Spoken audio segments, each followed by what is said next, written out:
Welcome into another edition of the Old North State Sports Show. Man, hope you guys are doing well, enjoying the last few seconds. I guess technically as you listen to this, it'll be over of the college basketball season.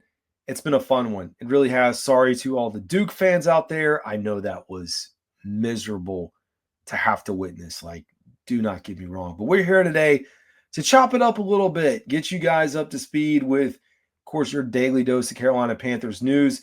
If you are here tuning into this show, wherever you are, please subscribe and follow the show. Leave a review if you're on a podcast platform, or if you're on YouTube, drop a comment, subscribe, like, all those things. Same thing on Spotify if you're watching. Drop a comment.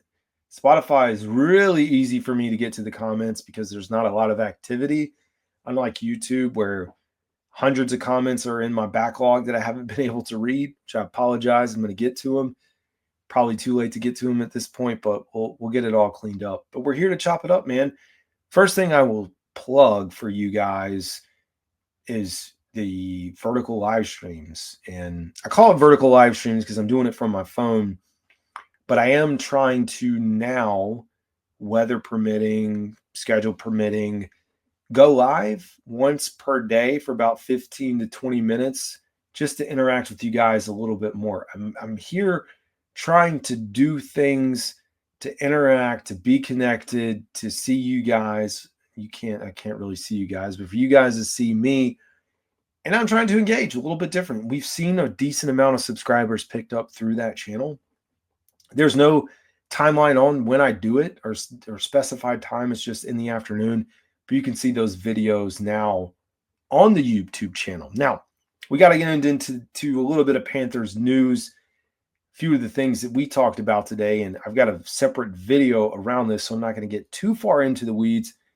But the Panthers announced the signing of a former basketball player in standout, call it standout. I don't know that he was necessarily a standout, but basketball player, Colin Granger, so signed as a tight end.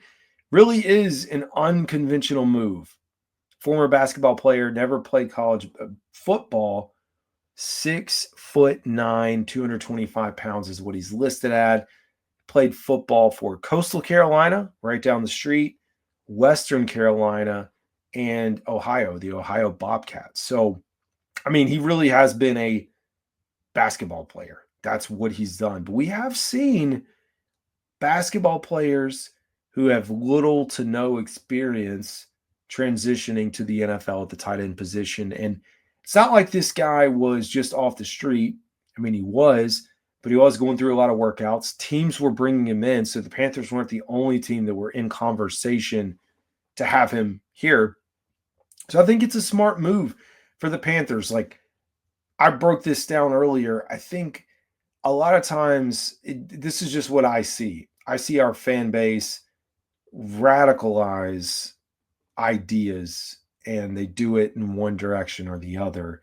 And so there's a group of folks that are overhyping this up and thinking that we brought in Rob Gronkowski or whoever the next best tight end is, and saying we finally got Bryce Young a weapon. Then you have those that are upset with the addition. And I'm like, can we just have a medium, an equal medium? Like, not every signing has to be this full-blown, overreaction in either direction, folks. It really doesn't. It does not have to be that way. And I think we can be realistic with this and tell ourselves it's a camp body. It's an additional piece that can try out. And hey, maybe it'll work. There's no guarantees that this thing is going to work. There's no guarantees that he's going to make the roster. I don't even know if he's going to be able to block. I don't know if he's going to be able to catch. But at least bringing him in, like, sure, let's do it. That is the type of player you bring a flyer in for. You'll have a chance to see him hopefully at rookie minicamp, OTAs. If it's not working out, you get rid of him and you move on and you say, hey, man, go find another sport. But I think the Panthers, and part of the reason they were so intrigued was the past history with George Font, Seattle Seahawks, Dave Canales, Dan Morgan. They've seen this happen. And again, there is no promise that he is going to work out, but I like the Panthers exploring it. It's not the sexiest pick, like, let's be real, or pickup or acquisition. Some folks would probably still rather the Panthers be focusing on safety and the defensive side of the ball or wide receiver at this point in time. But all things considered, whatever. Like, I'm not going to sit here and get super upset about this addition for the Carolina Panthers.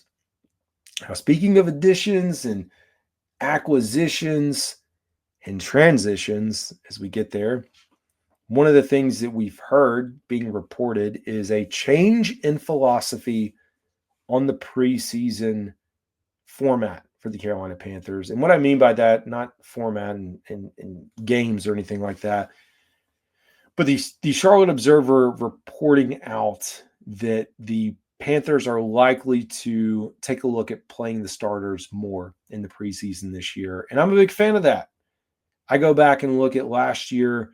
We've talked about this a few times, but you do wonder what would have happened if Bryce Young played earlier. If he had played through the preseason, played more snaps, not just a series against the Buffalo Bills, third string, whatever it was at the end of the year, end of the preseason, like if he had gotten involved earlier. And I think Dave Canales probably learned from that. One of the things that I will say that should be beneficial to all parties involved on offense, defense, or offense, coaches, players, is the fact that you bring everyone back. So you can get deeper into the playbook. Like I've said, you can establish, everyone knows the lingo. Everyone's going to understand the scheme, where they need to be, the timing. All those things should be better. I got to be honest. In the back of my mind, we have to realistically, until we see Bryce Young do this for a season, what he did at the second half of last year, until you see it for a full season, and until you see him start the season the way that he ended, there's going to be a part of you that's going to be skeptical. That's going to say, is this really going to work out? Are we going to see him be who we think he is? Or is he going to regress back into what he was? And I'm not saying that he is. I don't think that's going to happen. But you go back to the first 19 to 20 games of his career in the NFL, and we sat here and we were like, the first, every Sunday, sitting back like, oh my gosh, are we even going to have an offense? Are we going to be able to score? Those worries went away. But I want to see it, because that's really, like, when we talk about this year for Bryce Young coming up in 2025, what we're going to be focused on is like, hey, is this our quarterback? Sure, it's good you got him for this year and the next year. You're going to be talking about a fifth-year option before you know it. Do we know for a fact that Bryce Young is that guy, or are the Carolina Panthers going to be back in the quarterback circus of figuring out who they want to get, whether it's a free agent or drafting? I don't think so. But you need to see exactly what you saw. So anyways, kind of off subject, but I do think it's positive news for the Panthers to have discussions about playing starters more during the preseason and getting them that production. And I think there's some guys on the defensive side of the ball that can also use those reps, some wide receivers on this team, some younger guys that absolutely could use it. Now, mock draft season is in full effect. I have just personally shied away from doing so many of those this year because they just repeat, and I like understanding who's available, who would be a good selection, but at the end of the day, it's like, I don't know. I don't get caught up in it because I'm like, okay, wow, somebody put up a new mock draft based off of no new data, that just to give a new selection for someone else, just to play the game of this team now took this player over this player, and I don't buy into it. But what I will tell you is there will continue to be discussions about the 8th overall pick for the Panthers and what they should or should not do. Trade back, defense, wide receiver, maybe even throw in a tight end to the mix. But there is a lot of, questions are going to come. And like, until we see it happen, I can tell you the best case scenario is either for me a Jalen Walker that gets off the board, or an option to trade back and get multiple draft picks. I don't know. I think the Panthers are going to be active. Even if they stay put where they are at 8, it feels like either that second round pick, maybe they package up a few picks to move up into the second round or get an additional second, or we could see them move up with a few others. I think they'll continue to do what they did last year. We saw Dan Morgan finagling all around. Some people liked some of the trades. Some people didn't like some of the trades, like going back up to get Brooks, trading back down, moving around. But in general, he was very active, and I think we'll continue to see him field calls.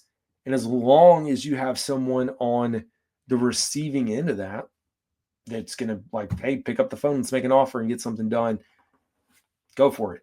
Make it happen. Now, we do have to, in a bit of sad news, mourn the loss of former Panthers linebacker Dean Wells. Played a significant role in the team from 99 to 2001. Passed away after a courageous battle with cancer, leaving behind a legacy of hard work and professionalism. I believe mid-50s, so young. I consider that young.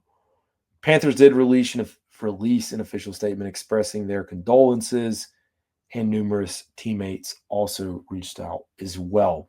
Last thing we'll have for today's episode, closing it out, is some positive affirmations with Dave Canales talking about Bryce Young. Now, I don't have the audio, but what we're hearing, and I've seen reports from The Athletic, from The Observer, a few other folks talking about Dave Canales speaking on Bryce Young being in the building, being active, which is good. We need him there doing that, and Xavier Legette getting in the work as well.